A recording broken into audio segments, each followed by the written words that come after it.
Lord, nilalapit ko sa inyo. Itago niyo po ako sa inyo. Yes, Panginoon, nag-ayun po. Yes.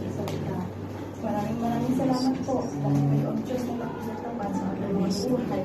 Binabalik po ang ikapulit at sambat at paghati ng mga nalasos. So, ang aking title po is Successful in Trusting God's Plan. So, trusting God's plans means trusting in His timing and in His purpose for our lives. It means surrendering our own plans and desire to live. So, ang text po is, ayan. As the Lord, sabi po sa Proverbs chapter 16, verse 3, as the Lord to bless your plans, and you will be successful in carrying them out. So, how can we be successful with God, with God's plan? We need to listen as God guides us through life so that we can accomplish the purpose He has. Ano po? Number 1 po, what happened when we follow God's plan? Ano po? Di ba parang sarap po, di ba pag pumalo tayo kung ano yung plano ni God, kung ano yung purpose niya talaga sa atin. So, following God's plans brings blessing beyond measure. Parang ang sarap po di bang pakinggan na yung beyond measure, hindi po yan masusukat eh. Talagang napakasarap pagka tayo ay sumunod sa plan ng Panginoon. Kasi ang plan ni Lord, laging ano po yan eh. Tama. Diba po? So, following God's plan brings blessing beyond measure, strength when we are weary, courage when we are afraid, and peace when the world seems that out of control.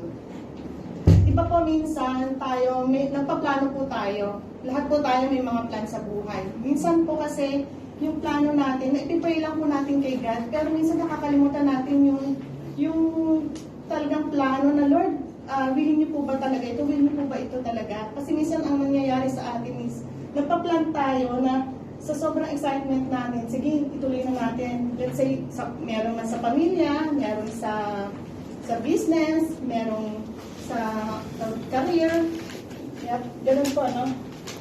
Kaya minsan po, ang yung plan natin na minsan hindi natutupad. Di ba po, sometimes the process is painful and hard, but don't forget that when God is silent, He's doing something for you. Amen po. Kasi minsan po, may mga plano tayo na gusto natin eh, pero hindi naman yun talaga yung will ni God. Kaya talaga minsan nakakaramdam po talaga tayo ng disappointment tsaka ng sakit. Kaya kailangan po talagang i-pray natin, i-pray harder natin yung plan natin, yung plan natin para sa kung saan man yun, na hindi huwag tayo magmadali. Kasi ang God naman, ibibigay niya sa tamang oras. So number 2 po, complete your trust in God because His way and plans are always better than our own. Sabi nga po sa Proverbs chapter 3 verse 5, trust in the Lord with all your hearts and lean not on your own understanding. Kasi laging ang nangyayari, masyado tayong yung sarili natin, kaya ko to, magaling ako eh.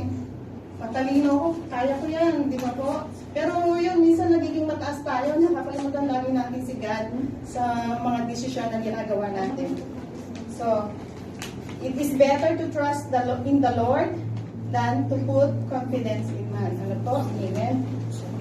So, sabi nga rin po sa Proverbs chapter 19, verse 21, many are the plans in the man's heart, but it is the Lord's purpose that prevails. So po, sabi nga po sa Tagalog, ang isang tao ay maraming iniisip, maraming binabalak, ngunit ang kalooban din ni Yahweh ang mananaig.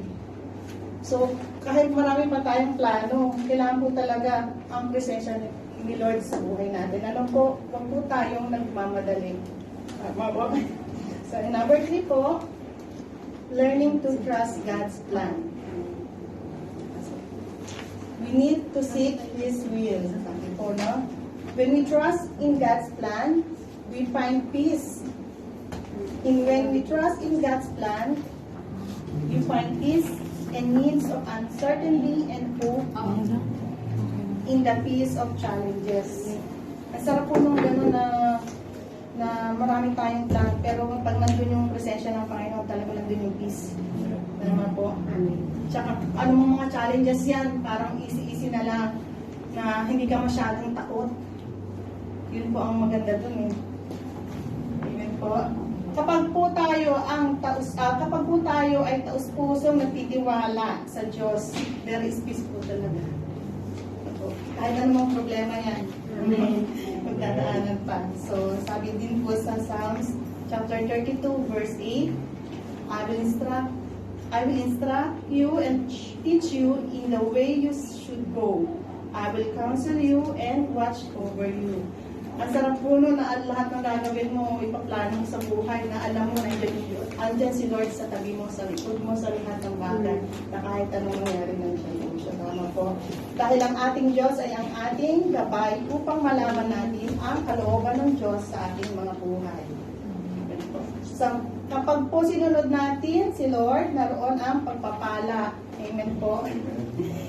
Kaya kailangan po talaga lagi si Lord po ang ating lalapitan sa lahat ng plano na gusto natin sa buhay. So we can trust God's plans because He never change. He is all-powerful. He is all-knowing. He is all with me, or with us. He is wise. He is faithful. He is good. He is love. And He is merciful. So, God's plan has a greater purpose. So, ang aking summary lang po is, follow God's plan. You will never go wrong because God is faithful in His promises. Amen po. Okay, let's pray. Lord, salamat po sa inyong mensahe sa oras na ito. Panginoon, na Lord, anumang plano, anumang mga gusto namin sa buhay ay uunahin po namin, Panginoon, ang inyong will, Panginoon, sa amin, ang inyong purpose. Kung sa ganon, ang aming buhay ay nasa tuwid, Panginoon, at nasa masaya, Panginoon. Maraming salamat po dahil sa inyo kami muhugot, Panginoon, ng lakas at anumang plano, anumang mangyayari, Panginoon, sa inyo manggagaling ang lahat ng ito. Without you, Lord, we are nothing, Panginoon. Maraming salamat po dahil ang pagmamahal nyo ay wagas at walang katumbas ng anumang bagay, O Lord God. Maraming salamat po muli. Tinataas po namin kayo, Panginoon. Minamahal at binakapila sa pangalan ni Jesus. Amen.